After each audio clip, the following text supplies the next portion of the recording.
दोस्तों, मैं हूं आपका दोस्त अनुप कुमार और अपने इस HTML के अगले ट्यूटोरियल में मैं आपका स्वागत करता हूं। लेकिन इससे पहले आपको बता दूं, अगर आपने इससे पहले की वीडियो नहीं देखे हैं तो प्लीज आप वो वीडियो देख लीजिए हमारे इस चैनल पर जाकर।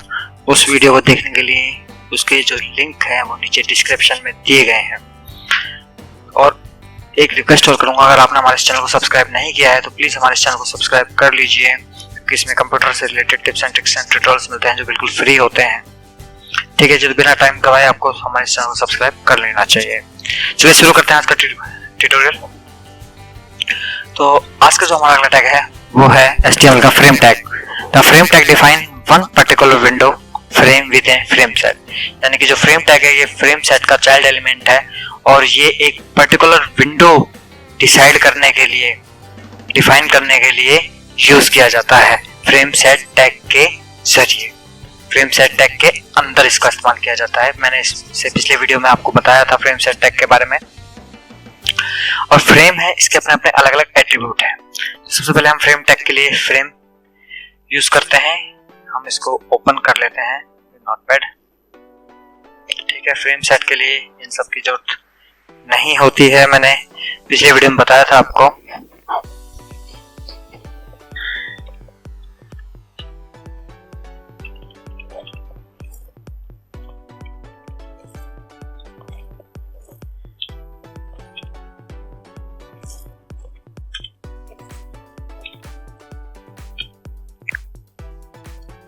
यहाँ पे हम कॉलम्स ले लेते हैं।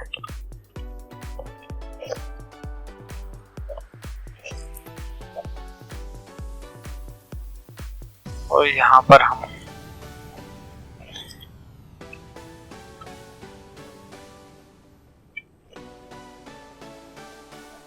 फ्रेम टैग ले लेते हैं। दोस्तों, फ्रेम टैग का जो पहला एट्रीब्यूट है वो है SRC। SRC मतलब source, specifies the URL of the document to show in a frame। यानी कि हमें SRC,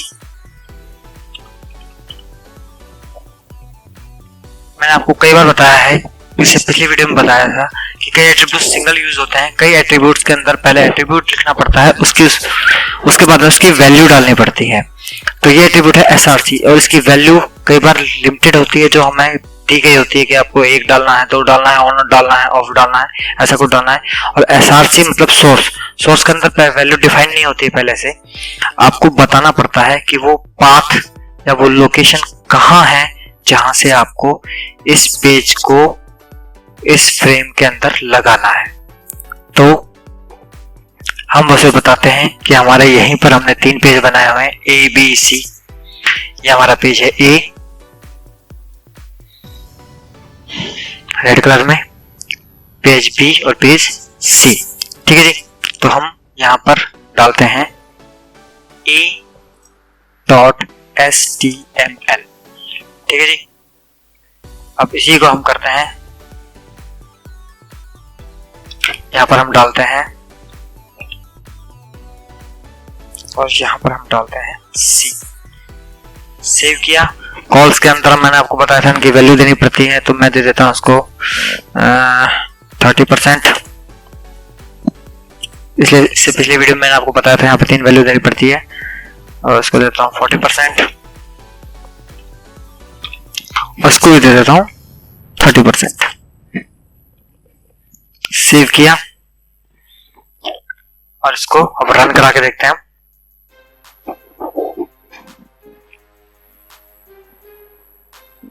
ये देखिए हमारे ये जो पेज है आ गए हैं। तो फ्रेम सेट जो है वो इन सभी फ्रेम्स को एक साथ जोड़ने का काम करता है। अलग अलग फ्रेम्स को, ये अलग अलग फ्रेम्स हैं, ठीक है, ये फ्रेम सेट के अंदर जुड़ा है। ये एक फ्रेम है, ये एक फ्रेम है, और इन सबको जोड़ने का काम जो करता है वो फ्रेम सेट करता है। ठीक है जी, और फ्रेम के अंदर जो सबसे पहले हमें बताना पड़ता है SRC, यानी कि सोर्स। इस टैग को यूज करने के बाद इसका एट्रीब्यूट करते हैं वो है सोर्स। यानी कि हमें ये बताना पड़ता है कि जो फाइल हम यहाँ पे या डॉक्यूमेंट या जो वेब पेज हम यहाँ पे लगा रहे हैं उसका पाथ क्या है। ठीक है जी, और पाथ के अंदर हमें पूरा बताना पड़ता है कि अगर मान लो ये किसी के अंदर होता तो मैं इसको बोलता बैकस्लैश A। ठीक है जी, अगर यहाँ पे मैं A नाम का फोल्डर बना दूं कोई, ए नाम का फोल्डर बना दूं और इन सभी को उसके अंदर डाल दूं। भाई साहब तो ठीक है जी। और अब मैं इसे रिफ्रेश करूं तो देखिए भाग गए तीनों के तीनों। तो अब मैं क्या करूंगा, ए लगाऊंगा यहाँ पर और बैकस्लैश बी डॉट ए लगाऊंगा, backslash C dot, control S से सेव किया, रिफ्रेश किया और ये देखिए अब तीनों के तीनों पेज वापस आ गए। तो हमें यहाँ पर उसका पाथ बताना पड़ता है पूरा का पूरा, उसके बाद में उसका नाम देना पड़ता है, क्या नाम है उस फाइल का, उसके बाद उसका एक्सटेंशन नेम, चाहे वो HTML है, PHP है या जो कुछ भी उसका एक्सटेंशन नेम है वो हमें यहाँ पर देना पड़ता है। JS है, जावास्क्रिप्ट किया है तो अगर जावास्क्रिप्ट का पेज है तो, jQuery का है तो हमें वो बताना पड़ता है। ठीक है जी। तो ये था हमारा इसका पहला एट्रीब्यूट SRC। अब देखते हैं इसका नेक्स्ट एट्रीब्यूट क्या है। नेक्स्ट एट्रीब्यूट है form border. Specify whether or not to display a border around a frame, यानी कि इसके आसपास में आप देख रहे हैं बॉर्डर दिखाई दे रहा है, आप चाहते हैं कि बॉर्डर ना दिखाई दे हल्का हल्का, तो आप इसके लिए क्या करेंगे, आप इसके लिए यूज करेंगे यहाँ पर कौन सा एट्रीब्यूट, फ्रेम बॉर्डर। ठीक है जी। तो उसके लिए क्या करेंगे आप,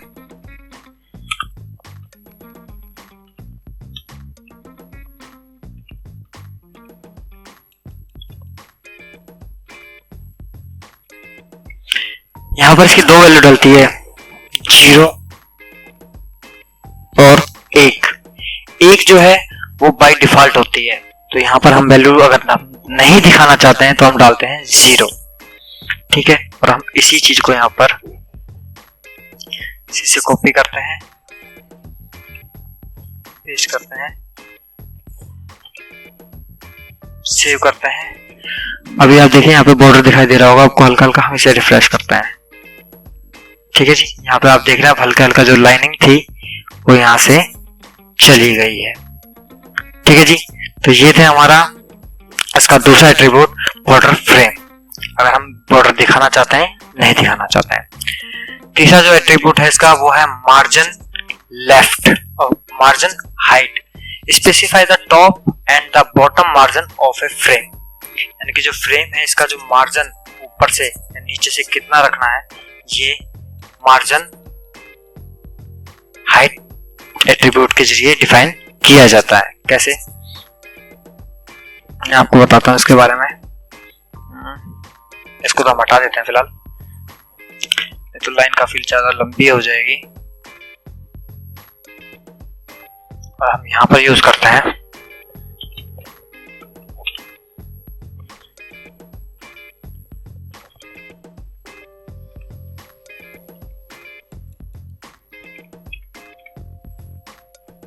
सेव किया, रिफ्रेश किया तो आप देखते हैं ऊपर से ये 100 पिक्सल्स नीचे आ गया है।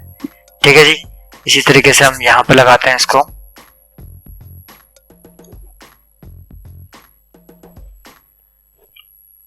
और यहां पे इसको हम दे देते हैं 200, यहां पे लगाते हैं और यहां पे हम इसको दे देते हैं 150। कंट्रोल से सेव किया, रिफ्रेश किया तो आप देखिए ये 100, ये 200 और ये 150 पिक्सल्स के नीचे ये मार्जिन ले चुका है। मार्जिन मतलब डिस्टेंस, कितना डिस्टेंस इसको देना है, तो 100 पिक्सल का डिस्टेंस इसने ऊपर से ले लिया है। ठीक है जी। तो ये था हमारा इसका तीसरा एट्रीब्यूट जो कि है मार्जिन हाइट। इसी तरीके से इसका चौथा एट्रीब्यूट है वो है मार्जिन विड्थ, यानी कि specify the left and right margin of A frame, यानी कि फ्रेम के अंदर वो लेफ्ट या राइट साइड से कितना मार्जिन या कितना डिस्टेंस छोड़े। तो ये डिसाइड करने के लिए हम मार्जिन लेफ्ट का यूज करते हैं। तो हम इसे बताते हैं यहाँ पे मार्जिन विड्थ।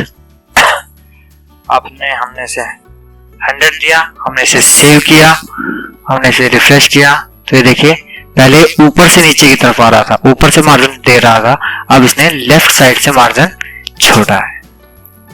ठीक है जी।